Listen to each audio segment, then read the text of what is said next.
1, 2, 3, come on!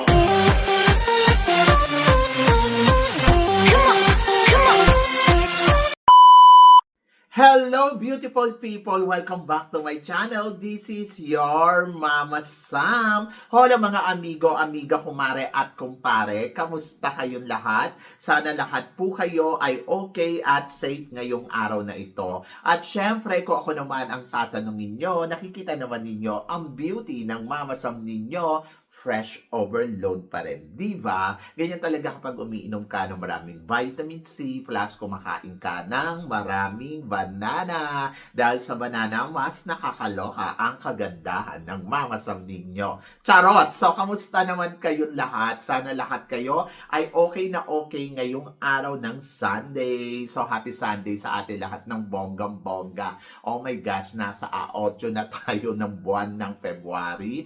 At ayan nga, ang bilis ng panahon. Pero syempre marami tayong mga dapat abangan ngayong buwan na to dahil ang daming pasabog. Andiyan ang Reyna Hispano-Americana na nagkukumpit na ang mga girls, di ba? Tapos nandiyan din, syempre, malapit na i-announce ang official candidate ng Miss Universe Philippines for 2025. And then, of course, Mr. Pilipinas Worldwide. Malalaman na natin kung sino nga ba ang mga kandidato na lalahok ngayong taon na to dito sa kanilang pageant, di ba? So, ang dami-dami. And then, of course, looking forward pa tayo sa mga eksena, ganap, at kung ano-ano pang mga pwede pang mangyari sa buwan ng February. Siyempre, happy Valentine's in advance sa inyong lahat. So, mga gustong magregalo dyan, perahin na lang ninyo. Charot! So, ayan. So, siyempre, marami tayong hatid na chika.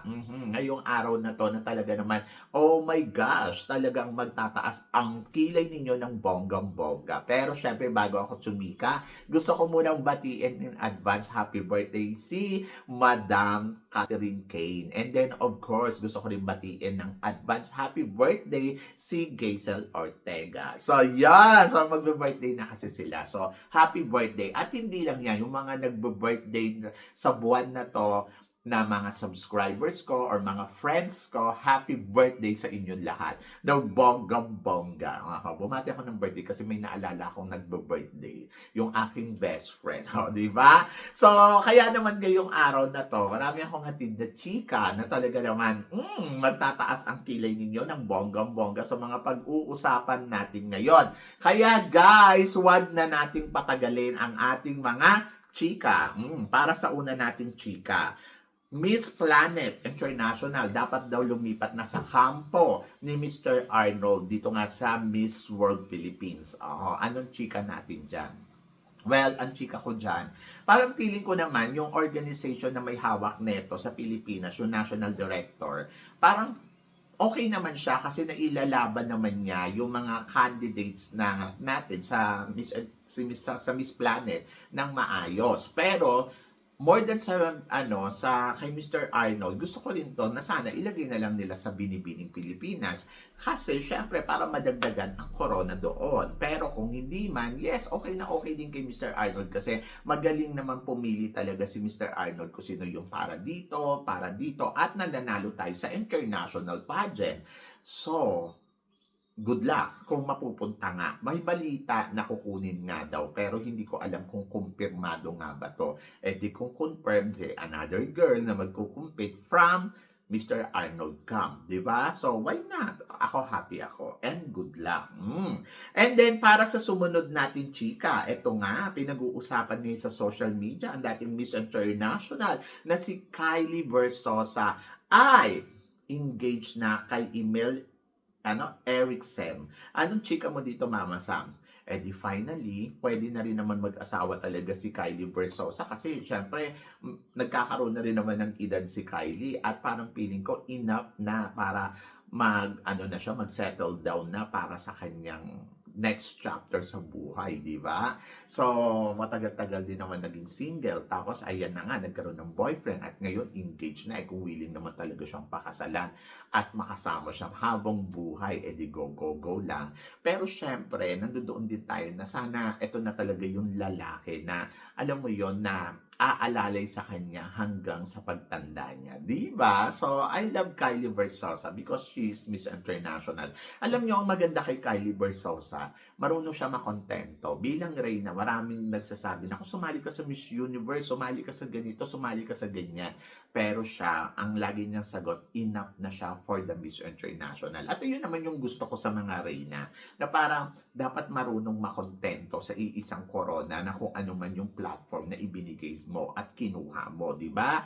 And then, ayun. So, happy ako for her and wish all the best. God bless Kylie. O, di ba? Diyos ko, nakaka-excite yan. Pero ito, ang mas nakaka-excite. Miss Universe at Reynas ng Continental Queens. Pupunta sa Pilipinas. Anong chika mo dito, Mama Sam? Well, ang chika ko dyan, bongga yan. Sabing gano'n ngayong buwan ng February, pupunta daw sa Pilipinas ang reyna ng Miss Universe at saka ang mga Continental Queen. Kung saan naman, nagawa na to nung nakaraan taon, naging tradition na, di ba, nung nakaraan taon nga, di ba, ang Continental Queen pumunta din sa Pilipinas.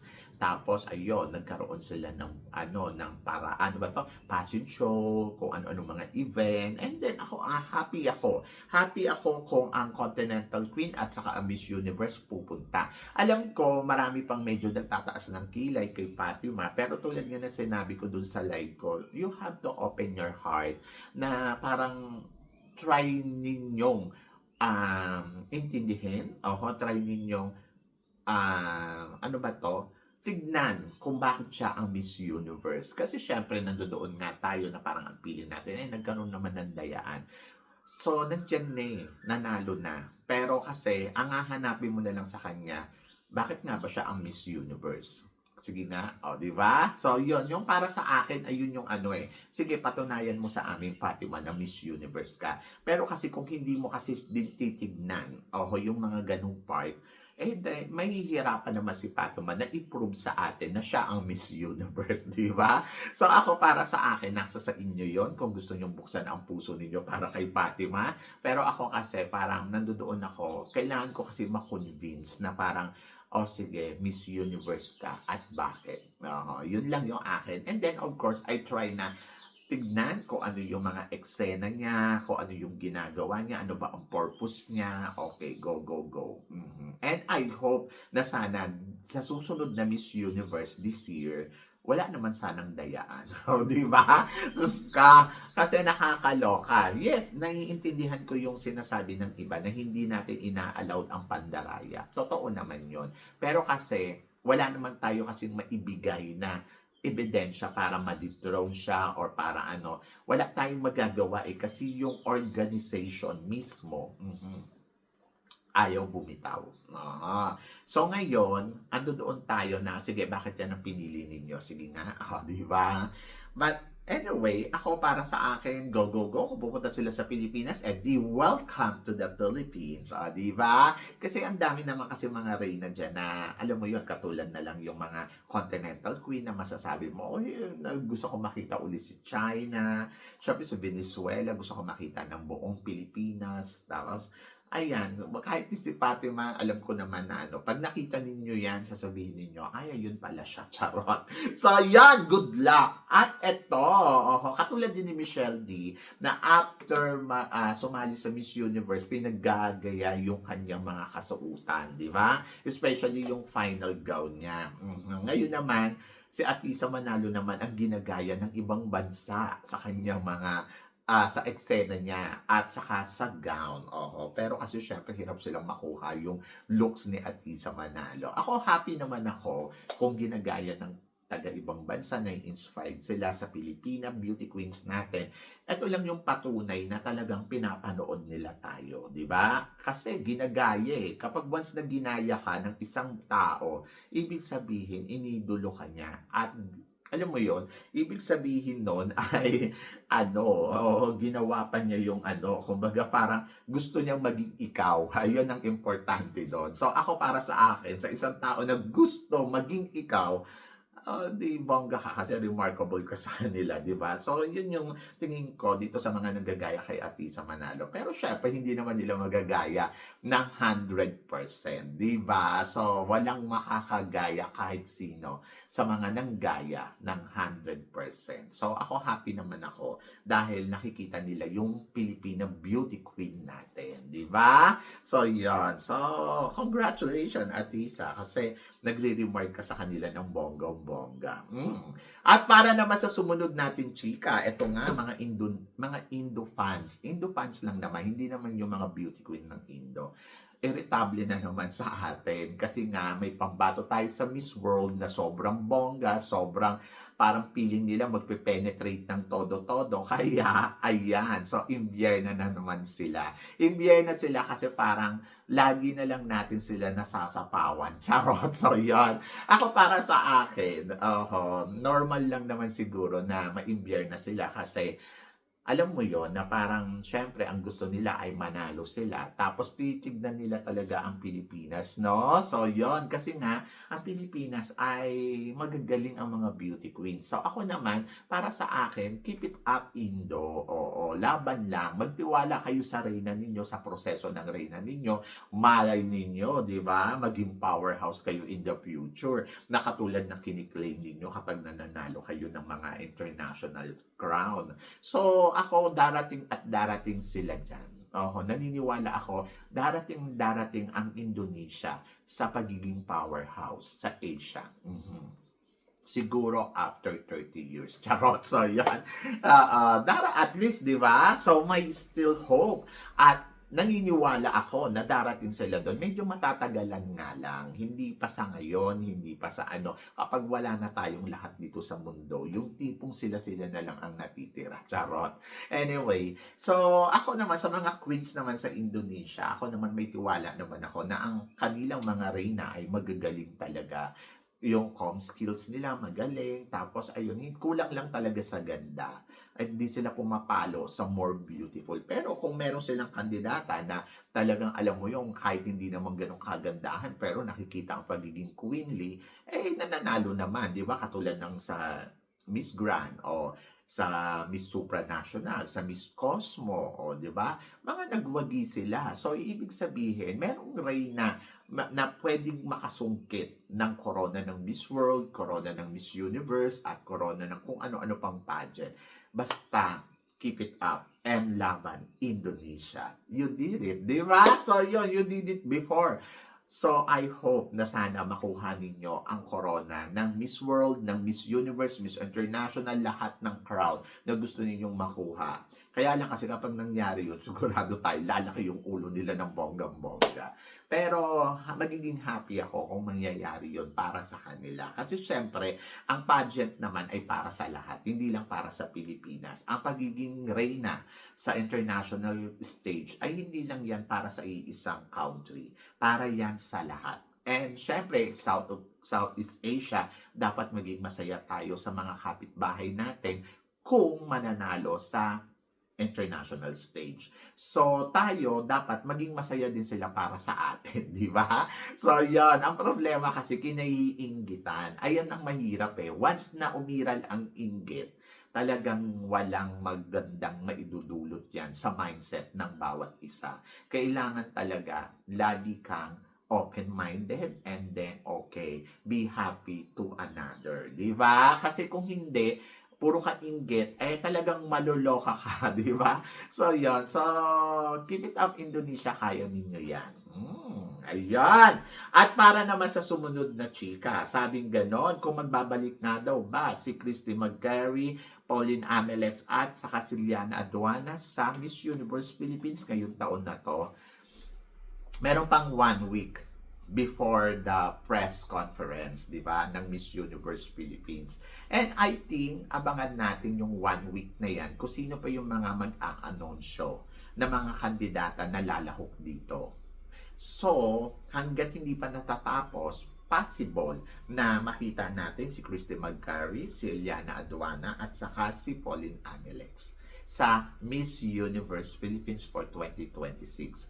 Kung willing silang sumali. Kung hindi naman, di abangan natin sa mga susunod na panahon. Ako para sa akin, I'm done. Na parang okay lang yan kung hindi sila sasali. Kung sasali naman sila, matutuwa naman ako. Kung hindi naman, okay lang, maiintindihan ko. Kasi nag-compete na rin naman sila. At syempre, hindi naman to basta-basta lang na, sige, sasali ako bukas. Syempre, kinukonsider yan yung gastos, kinukonsider yung pagod, kinukonsider yung pwedeng mawala sa kanila. Lalo na kung may mga projects silang gagawin na masasagasaan, di ba? Sabi nga ni Michelle D, kung walang masasagasaan, bakit hindi? Kung walang ginagawa, di ba? So, yon. May mga project kasi din tong mga girls na to at may mga endorsement na doon sila kumikita. O, syempre, doon muna tayo kung paano tayo kikita, di ba? So, naiintindihan ko kung sakaling hindi sila magkukumpit, pero kung magkukumpit sila, syempre, 100% si Mama Sam so suporta sa kanila ng bonggang-bongga. So, yan. Kasi syempre, love naman natin itong mga candidates na to. At naniniwala naman ako na kaya naman nila. And then, of course, para sa sumunod na chika, Asia Rose Simpson na kaya ang susunod na Miss World. So, after Megan Yang, syempre, di ba, parang happy tayo na meron tayong kandidata uli na ganito na parang feeling mo ang lakas ng laban sa Miss World. So ako, naniniwala ako, kung destiny talaga niya to, destiny niya to.